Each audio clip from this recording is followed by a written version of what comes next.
तर काँग्रेसकडून चंद्रकांत हंडोरे राज्यसभेसाठी रिंगणात उतरलेत। चंद्रकांत हंडोरे यांना महाराष्ट्रामधून उमेदवारी मिळाली आहे। काँग्रेसकडून राज्यसभा निवडणुकीसाठी उमेदवारांची यादी जाहीर झाली आहे। अखिलेश प्रसाद सिंग यांना बिहारमधून उमेदवारी मिळाली आहे। अभिषेक मनु सिंघवी यांना हिमाचल प्रदेशमधून उमेदवारी देण्यात आली आहे। याविषयी चंद्रकांत हंडोरे यांच्याशी बातचीत केली आहे। आमचे प्रतिनिधी राजेश गुप्ता यांनी पाहुयात।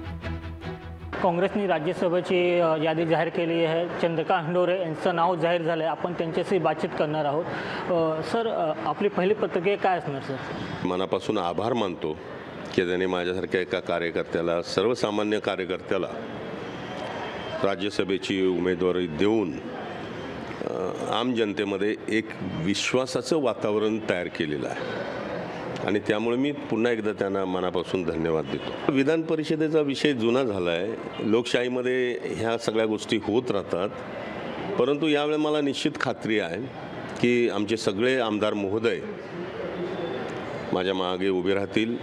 हा फुले शाहू आंबेडकर विचाराचा महाराष्ट्र आहे आणि या महाराष्ट्रामध्ये हा विचार रुजलेला आहे आणि तो विचार पुढे घेऊन जाण्यासाठी आमचा पक्ष कटिबद्ध आहे। मनापासून प्रयत्न सुरू केलेला आहे की राज्यसभेची ही काँग्रेस पक्षाची जागा निवडून आणायची आणि पुरोगामी महाराष्ट्राचा हा जो आवाज आहे तो दिल्लीपर्यंत पोहोचवायचा। राजेश गुप्ता, लोकशाही मराठी, मुंबई।